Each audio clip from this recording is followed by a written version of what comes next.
ઓમ શ્રી ગણેશાય નમઃ. જય શ્રી કૃષ્ણ મિત્રો. સૂર્યનારાયણને જળ ચડાવવા વિશે શ્રી કૃષ્ણ ભગવાને શું કહ્યું છે એ બધું આપણે આ વાર્તામાં સાંભળીશું. સાચી માહિતી, સાચી વિધિ અને મંત્ર શ્રી કૃષ્ણ ભગવાને કહેલા છે. તો મિત્રો, આ વાર્તા પૂરી ધ્યાનથી સાંભળજો. મિત્રો, એકવાર નારદજી શ્રી કૃષ્ણ ભગવાન પાસે આવ્યા અને તેમને પૂછે છે કે હે પ્રભુ, સૂર્યને જળ અર્પણ કરવું એ શું સૂચિત કરે છે? કેમ સૂર્ય ભગવાનને જળ ચડાવવામાં આવે છે? શું લાભ થાય છે? તથા સૂર્યને જળ ચડાવવાની સર્વોત્તમ વિધિ શું છે? ત્યારે ભગવાન શ્રી કૃષ્ણ નારદજીને કહે છે કે હે દેવર્ષિ, તમે સરસ માનવ જાતિના કલ્યાણ માટેનો પ્રશ્ન પૂછ્યો છે. ઉત્તમ પ્રશ્ન છે. સૂર્યદેવની ઉપાસના અત્યંત શુભ અને ફળદાયી છે. પ્રત્યેક મનુષ્યને સૂર્યને જળ જરૂર ચડાવવું જોઈએ. હે દેવર્ષિ, તમને હું અત્યંત પવિત્ર કથા સંભળાવું છું, જેનાથી તમારા મનની દુવિધા દૂર થઈ જશે અને તમારા બધા જ પ્રશ્નોનો ઉત્તર પણ મળી જશે. જે પણ આ કથા સાંભળે તેને 100 વર્ષ સુધી સૂર્યને જળ ચડાવવાનું ફળ પ્રાપ્ત થશે.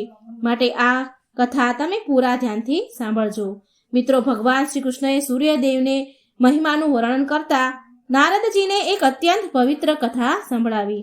આ કથામાં સૂર્યદેવને જળ ચડાવવાની સાચી વિધિ અને સૂર્યદેવનો અત્યંત શક્તિશાળી મંત્ર બતાવ્યો છે. માટે પૂરા ધ્યાનથી સાંભળજો. આ કથા સાંભળવા માત્રથી સૂર્યદેવને જળ ચડાવવાનું ફળ મળે છે. ભગવાન શ્રી કૃષ્ણએ કહ્યું કે હે દેવર્ષિ, પ્રાચીન કાળની આ વાત છે.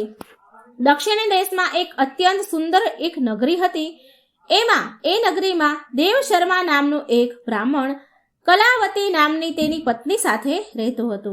દેવ શર્મા શાસ્ત્ર જ્ઞાનમાં પારંગત હતો, પણ તેણે ક્યારેય તેના જ્ઞાનનો સદ ઉપયોગ કર્યો નહીં. દેવ શર્માએ તેના જ્ઞાનનો ઉપયોગ માત્ર ને માત્ર ધન કમાવા માટે જ કર્યો હતો. દેવ શર્માએ તેના જીવનમાં ક્યારેય દાન, પુણ્ય, ધર્મના કાર્ય કર્યા નહીં. તેણે ક્યારેય સૂર્યદેવને જળ અર્પણ ન આપ્યું, અર્ધી ન આપી, સૂર્ય ભગવાનની ઉપાસના ન કરી. તે અત્યંત સ્વાર્થી અને દંભી સ્વભાવનો વ્યક્તિ હતો. એક દિવસ એ જંગલમાંથી પસાર થઈ રહ્યો હતો તો એક અત્યંત ઝેરીલો સાપ તેને કરડી ગયો, એટલે તેનું મૃત્યુ થયું. મૃત્યુ પછી યમના દૂતો દેવ શર્માને યમલોકમાં લઈ ગયા. યમરાજાએ દેવ શર્માના પાપ અને પુણ્યને મૂલ્યાંક કર્યું, પાપ પુણ્યનો સરવાળો કર્યો અને દેવ શર્માને નરકમાં નાખી દીધું. દેવ શર્મા 1 વર્ષ સુધી નરકમાં અનેક વર્ષો સુધી સજા ભોગવતા રહ્યો અને તેના પાપોના પ્રાયશ્ચિત કરવા માટે ફરી તેને મનુષ્ય યોનિમાં જન્મની પ્રાપ્તિ થઈ. મનુષ્ય યોનિ પ્રાપ્ત થઈ. પછી તેના બીજા જન્મમાં એક ગરીબ શૂદ્રના ઘરે એનો અવતાર થયો. બીજા જન્મમાં તેને અત્યંત દુઃખ ભોગવવા પડ્યા. તો તે શૂદ્રના મોટા થતા શૂદ્ર તે મોટો થયો, ગરીબ ઘરમાં જન્મ્યો, ગરીબ ઘરમાં મોટો થયો અને મોટો થતા પિતાએ તેના લગ્ન એક યુવતી સાથે કરાવ્યા. સુંદર સરસ ગુણવાન સ્ત્રી મળી અને પછી એ યુવતી સાથે એ વનમાં ઝૂંપડી બાંધીને રહેવા લાગ્યો. લગ્ન પછી પણ અનેક વર્ષો બાદ પણ તેને કોઈ સંતાન ન થયું. માટે તે વધારે ને વધારે દુઃખી રહેવા લાગ્યો. પણ આટલું થતાં પણ તેના દુઃખનો કોઈ અંત ન આવ્યો. અમુક વર્ષો સુધી તો તેને સંતાન તો ન થયા, એ દુઃખ તો હતું જ હતું. પણ અમુક વર્ષો પછી તેના શરીરમાં ભયંકર કોઢનો રોગ ઉત્પન્ન થયો અને આ ભયંકર રોગથી તે ખૂબ પીડાવા લાગ્યો. તેના શરીરમાં અગણિત છિદ્ર પડ્યા. એ છિદ્રમાંથી રસી, પસ નીકળવા લાગ્યું. તે કોઢી શૂદ્ર હવે કંઈ પણ કામ કરવાને લાયક ન રહ્યો. કંઈ પણ કામ ન કરી શકે, આખો દિવસ ઘરમાં પડ્યા રહે. તેની પત્ની એ પતિવ્રતા હતી. તેના પતિને કોઢનો ભયંકર રોગ હોવા છતાં પણ એના પતિને એને છોડ્યો નહીં અને એને સાથ આપ્યો. તેની સાથે જ રહી નિત્ય તેના પતિની સેવા કરતી. તે તેના પતિ પરમેશ્વર માનીને તેની પૂજા કરતી હતી. તેના માટે જમવાની વ્યવસ્થા કરે, સ્નાન કરાવે, એના શરીરમાં જે પસ નીકળે, રસી નીકળે એ બધું સાફ કરે, લૂછે, બધા જ પ્રકારની એ સેવા કરે. તે શૂદ્ર ઘણી વાર એવું વિચારતો કે કયા જન્મના પાપના કારણે તેને આ કોઢનો રોગ થયો છે. આમ વિચાર કરતા તે બહુ નિરાશ ઉદાસ રહેવા લાગ્યો. પછી એક દિવસ તેના દ્વાર પર એક સાધુ સંત પધાર્યા. તે કોઢી શૂદ્રની પત્ની હતી. એણે એ સાધુ મહારાજને બહુ સેવા કરી, તેનો આદર સત્કાર થયો, જેનાથી તે સાધુ બહુ પ્રસન્ન થયા અને એ કોઢીની પત્નીને વરદાન માંગવા કહ્યું. તો કોઢીની પત્નીએ કહ્યું કે હે મહાત્મા, મારા માટે મારા પતિ જ સર્વસ્વ છે, તે જ મારા સ્વામી છે, માટે તમને વિનંતી છે કે તમે મારા પતિનો રોગ દૂર કરો અને તેને પહેલા જેવા સ્વસ્થ બનાવી દો. આ સાંભળી સાધુ મહાત્મા બોલ્યા કે હે દેવી, આ રોગ તારા પતિને તેના પાછલા જન્મના કર્મના કારણે મળ્યો છે અને આ વિધિનું વિધાન છે. હું આમાં કોઈ હસ્તક્ષેપ ન કરી શકું. ઈશ્વર મનુષ્યને તેના પાપ કર્મોનો દંડ જરૂર આપે છે. કોઈ પણ તેના કર્મથી બચી નથી શકતું. પરંતુ હા, હું તને આનો ઉપાય બતાવી શકું છું. આ રોગથી બચવા માટે માત્ર એક જ ઉપાય છે. તું તારા પતિને લઈને સૂર્યદેવના ચરણોમાં જા. સૂર્યદેવની નિત્ય ઉપાસના કર. સૂર્યદેવની કૃપાથી તારા પતિને શરીરનો કોઢથી મુક્તિ મળી જશે અને તેને કામદેવની સમાન સુંદર રૂપ પ્રાપ્ત થશે. પછી તે સાધુ મહાત્માએ તે સૂર્યદેવની ઉપાસનાની વિધિ બતાવી. તે વિધિને જાણીને તે કોઢીની પત્ની તેના પતિ સાથે મળીને પૂરી નિષ્ઠા અને શ્રદ્ધાથી સૂર્યદેવની ઉપાસના કરવા લાગી અને થોડા જ દિવસોમાં તેના પતિનો પૂરેપૂરો કોઢનો જે રોગ હતો એ મટી ગયો. તે સ્વસ્થ થઈ ગયો. કોઢના રોગથી તેને મુક્તિ મળી, સાજો થઈ ગયો અને સૂર્યદેવની કૃપાથી તેને સુંદર રૂપ, બળવાન શરીર અને ધન સંપત્તિની પ્રાપ્તિ થઈ અને તે કોઢી શુદ્ર ધનવાન બની ગયો. ભગવાન બોલ્યા, શ્રી કૃષ્ણ કહે છે, હે નારદ, હવે તમને હું સૂર્યદેવની પ્રસન્ન કરવાના વિધિ અને તેને મંત્ર વિશે હું કહું છું, જેને કરવાથી મનુષ્યના બધા જ રોગ નષ્ટ થશે અને ઉત્તમ સ્વાસ્થ્ય મળશે, સુખ સમૃદ્ધિની પ્રાપ્તિ થાય છે.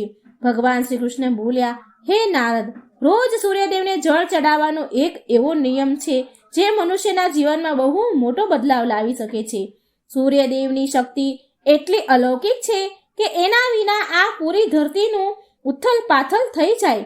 જો સૂર્યનારાયણ ન હોય તો આ ધરતીમાં ઉથલ પાથલ થઈ જાય. સૂર્યદેવ પ્રકાશ, સકારાત્મકતા, ઇન્દ્રિયો, સંયમ, ઉર્જા વગેરેના આરોગ્ય વગેરેના દેવતા છે. સૂર્યદેવના માત્ર જળ ચડાવવાથી સંકટ દૂર થઈ જાય છે. સંસારની બધી જ મુશ્કેલીઓનો હલ સૂર્યદેવ પાસે છે. સૂર્યદેવની ઉપાસનાથી આત્માની શુદ્ધિ થાય છે અને મનોબળ વધે છે. સૂર્ય ઉદયના સમયે સૂર્યદેવના કિરણોથી વાતાવરણમાં શુદ્ધતા અને સકારાત્મકતા આવે છે. જો રોજ સવારે સ્નાન કરીને સૂર્યદેવના મંત્રનું ઉચ્ચારણ કરીને જળ ચડાવવામાં આવે તો તેના ઘણા બધા લાભ થાય છે. કુંડળીમાં અન્ય ગ્રહો હોવાથી સૂર્યની શુભ અને અશુભ સ્થિતિમાં રહેવાથી જીવન ઉપર પણ તેનો શુભ અને અશુભ પ્રભાવ પડે છે. કુંડળીમાં જો સૂર્ય શુભ સ્થિતિમાં હોય તો આપણને સમાજમાં ભરપૂર માન, સન્માન, પ્રતિષ્ઠા, યશ અને સફળતા મળે છે અને જો સૂર્ય અશુભ સ્થિતિમાં હોય તો તેની વિપરીત પરિણામ મળે છે. માટે જો કુંડળીમાં સૂર્યની સ્થિતિ મજબૂત કરવી હોય તો જ્યોતિષ શાસ્ત્રમાં એવી વસ્તુ બતાવવામાં આવી છે જેને પાણીમાં નાખીને સૂર્યદેવને અર્ધી આપવાથી શુભ પરિણામ મળે છે. પણ મિત્રો, ઘણા લોકો સૂર્યને જળ આપતી વખતે બહુ મોટી ભૂલો કરી બેસે છે. સૂર્યદેવને જળ ચડાવતી વખતે મહત્વપૂર્ણ નિયમોના પાલન કરવા જોઈએ. ખોટી રીતે, ગલત રીતે અર્ધી આપીએ તો સૂર્યદેવનું અપમાન થાય એવી બરોબર ગણાય છે. નહીં તો જો આવું થાય, ખોટી રીતે, ગલત રીતે આપણે ભગવાનને અર્ધી આપીએ તો મનુષ્યને કેટલાય કષ્ટનો સામનો કરવો પડે છે અને જળ અર્પણ કરવાનું કોઈ ફળ પણ નથી મળતું. સૂર્યદેવને જળ આપતા સમયે પૂરેપૂરી વિધિનું પાલન કરતા સૂર્યદેવના મંત્રોનો જાપ કરી અને જળ ચડાવવું જોઈએ. તો જ સૂર્યનારાયણને જળ ચડાવવાનું ફળ મળે છે. શાસ્ત્રો અનુસાર સૂર્યદેવ અપ્રસન્ન થાય, જો ક્રોધે ભરાય તો મનુષ્યની બુદ્ધિનો નાશ થાય છે. તેને ચારેય બાજુથી અપમાનનો સામનો કરવો પડે છે. આવા વ્યક્તિની આંખોની રોશની જતી રહે છે, વ્યક્તિની વિદ્યા નષ્ટ પામે છે, તેની યાદ શક્તિ, સ્મરણ શક્તિ નબળી પડી જાય છે, પિતા પુત્રમાં અકારણ વાદ વિવાદ થવા લાગે છે, તેના હાથે અજાણે કેટલાય અપરાધ થઈ જાય છે. માટે સૂર્યદેવના જળ અર્ધીમાં કોઈ ભૂલ ન કરવી જોઈએ. પૂરી વિધિથી, મંત્રથી જળ ચડાવવું જોઈએ. સૂર્યદેવને જળ અર્ધી આપતી વખતે અર્ધી આપવાનો મતલબ છે કે સૂર્ય દેવતાને ભક્તિભાવથી જળ અર્પણ કરવું. આ જળ બંને હાથને ભેગા કરીને કે તાંબાના પાત્રમાં શુદ્ધ જળ ભરીને સૂર્યદેવને જળ અર્પણ કરવું જોઈએ. પણ ધ્યાન રાખવું કે જો તમે હાથની ઓજલ બનાવીને સૂર્યનારાયણને જળ ચડાવો છો, હાથમાં પાણી લઈને જળ અર્પણ કરો છો, તો હાથની તર્જની અને અંગૂઠાને એકબીજાથી જોડીને ન રાખો. એટલે કે હાથના બંને અંગૂઠા એકબીજાને સ્પર્શ ન કરવા જોઈએ. બંને હાથના અંગૂઠાને ફેલાવીને રાખો, દૂર રાખો. જો આપણે આંગળી અને અંગૂઠાને જોડીને રાખીએ છીએ તો આ રાક્ષસી મુદ્રા બની જાય છે અને આ મુદ્રા વડે સૂર્યને જળ આપવું એ અશુભ માનવામાં આવે છે. જો તમે કોઈ પાત્રમાં તાંબાના લોટામાં જળ અર્ધી આપો છો તો પણ એ પાત્રને બંને હાથના અંગૂઠાનો સ્પર્શ ન થવા દો. આ વાતનું ખાસ ધ્યાન રાખો. અર્ધી આપતા સમયે તમારા બંને હાથને ઉપર ઉઠાવીને પાત્રને પકડીને માથું ઝુકાવીને રાખો અને જળ અર્પણ કરો. સૂર્યદેવને અર્ધી હંમેશા સૂર્ય ઉદય થતા સમયે આપવું જોઈએ. ઉગતા સૂર્યની ઉપાસના કરવી એ હંમેશા શુભ માનવામાં આવ્યું છે. સૂર્ય ઉદયના 2 કલાક પછી સૂર્ય અર્ધી જળ ચડાવવાનું કોઈ પરિણામ નથી મળતું. જો કોઈ કારણવશ તમે સૂર્ય ઉદયના સમયે અર્ધી ન આપી શકો તો 3 વાર અર્ધી આપવાને બદલે 4 વાર અર્ધી આપવી અને સૂર્યદેવ પાસે ક્ષમા માંગી લેવી. આનાથી દોષ ઓછો થઈ જાય છે. સૂર્યદેવને જળ તાંબાના પાત્રમાં જ ચડાવવું જોઈએ. તાંબાને સૂર્યદેવની પ્રિય ધાતુ માનવામાં આવી છે, માટે સૂર્યદેવને જળ ચડાવવા માટે તાંબાના પાત્રનો જ ઉપયોગ કરવો જોઈએ. બીજી ધાતુના પાત્રમાંથી પાણી ચડાવવાથી કોઈ લાભ થતો નથી. પરમાત્માએ સૂર્યદેવને જગતમાં પ્રકાશ ફેલાવવા, સંચાલન કરવા માટે તેના તેજથી શરીરમાં જ્યોતિ પ્રદાન કરવા તથા જઠર અગ્નિના રૂપમાં અન્નશયને એટલે કે અન્નને પચાવવાનું કાર્ય સોંપ્યું છે. આ કારણથી જ તાંબાના પાત્રમાં રાખેલા જળને પીવાથી વ્યક્તિને પેટથી જોડાયેલા રોગોમાંથી મુક્તિ મળે છે. તે તાંબાના પાત્રમાં ગંગાજળ અથવા પવિત્ર નદીનું પાણી ભરવું. જો આવું ન શક્ય હોય તો શુદ્ધ જળનો ઉપયોગ કરવો. માત્ર પાણીથી ક્યારેય અર્ધી ન આપવી.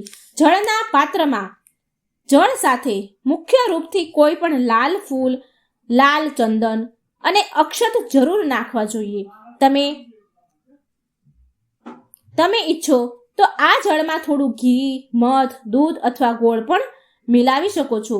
સૂર્યદેવને અર્ધી આપવાનો સાચો સમય ત્યારે હોય છે જ્યારે સૂર્યદેવ લાલ હોય છે. એટલે કે જ્યારે પ્રાતઃકાળમાં સૂર્ય ઉદય થાય ત્યારે સૂર્યદેવનો રંગ લાલ હોય છે. તો એ સમયે અર્ધી આપવું એ સર્વશ્રેષ્ઠ ફળ આપે છે. જો કોઈ મનુષ્યએ સૂર્યને જળ અર્ધી આપવાનો સંકલ્પ લીધો છે તો તેને ક્યારેય તોડવો ન જોઈએ. જેટલા દિવસનો સંકલ્પ લીધો હોય એટલા દિવસનો અર્ધી આપવાનો સમય અર્ધી આપવી જ જોઈએ. એ સંકલ્પ તૂટવો ન જોઈએ. જો આવો સંકલ્પ પૂરો ન કરી શકો એમ હોય ને તો ન લેવો જોઈએ. આમ કરવાથી સૂર્ય ભગવાન રૂષ્ટ થાય છે. મિત્રો, ભગવાન શ્રી કૃષ્ણએ સૂર્યદેવને જળ આપવાના મંત્ર બતાવ્યો છે, જેનો જળ અર્પણ એટલે કે ભગવાનને અર્ધી આપતી વખતે આ મંત્ર જરૂર બોલવો જોઈએ. આ મંત્ર છે ઓમ ખકોલકાય નમઃ, ઓમ ઘૃણ સૂર્યાય નમઃ. આ મંત્ર ઉચ્ચાર કરી જળ ચડાવવાથી દરિદ્રતા દૂર થાય છે અને વ્યક્તિને સુખ સમૃદ્ધિની પ્રાપ્તિ થાય છે. શ્રી કૃષ્ણ ભગવાન કહે છે કે હે વત્સ, સૂર્યદેવની મહિમા અપરંપાર છે અને રોજ આપણે સૂર્યદેવનો આભાર માનવો જોઈએ. પરંતુ મુખ્ય રૂપથી રવિવારનો દિવસ સૂર્યદેવને અતિશય પસંદ છે. સૂર્યદેવનો દિવસ માનવામાં આવે છે રવિવાર. માટે કુંડલીમાં સૂર્યદેવનો દોષ દૂર કરવા માટે રવિવારના દિવસે વિશેષ રૂપથી સૂર્યદેવની ઉપાસના કરવી જોઈએ. રવિવારના દિવસે સૂર્યને સંબંધિત વસ્તુનું દાન કરવું જોઈએ. સૂર્યદેવથી સંબંધિત વસ્તુ છે તાંબુ, ઘઉં, ગોળ, ચંદન અને પીળા રંગના વસ્ત્ર વગેરે. આ વસ્તુનું રવિવારના દિવસે દાન કરવાથી વ્યક્તિના બધા જ દુઃખો અંત પામે છે. જો વ્યક્તિ બીમાર છે અથવા ઘરમાં સૂતક છે કે અન્ય સમસ્યા છે જેના કારણે સૂર્યદેવને અર્ધી નથી આપી શકતા તો આના માટે શાસ્ત્રોમાં માનસ પૂજાનું મહત્વ આપ્યું છે. માનસ પૂજા મતલબ માનસિક પૂજા, એટલે કે આપણા મનથી સૂર્યદેવને અર્ધી આપી શકાય છે. સૂર્યદેવ પૂર્વ દિશામાં ઉદય થાય છે. જો કોઈ કારણવશ સૂર્યદેવ નથી દેખાતા તેનું તો મનમાં ને મનમાં સ્મરણ કરીને પૂર્વ દિશા તરફ મુખ રાખીને જળ અર્ધી આપવી. પણ ક્યારેય સૂર્યદેવને અર્ધી આપવાનો સંકલ્પ ન તોડવો. તો મિત્રો આ પ્રકારે ભગવાન શ્રી કૃષ્ણએ સૂર્યદેવને અર્ઘ્ય આપવાની સાચી વિધિ અને મંત્ર બતાવ્યા છે. જો મિત્રો આ વિડીયો સારો લાગે તો શેર કરજો, લાઈક કરજો અને મારી ચેનલને સબસ્ક્રાઈબ કરજો. કોમેન્ટ બોક્સમાં સૂર્યનારાયણનું ભગવાનનું નામ જરૂર લખજો. જય શ્રી કૃષ્ણ. રાધે રાધે.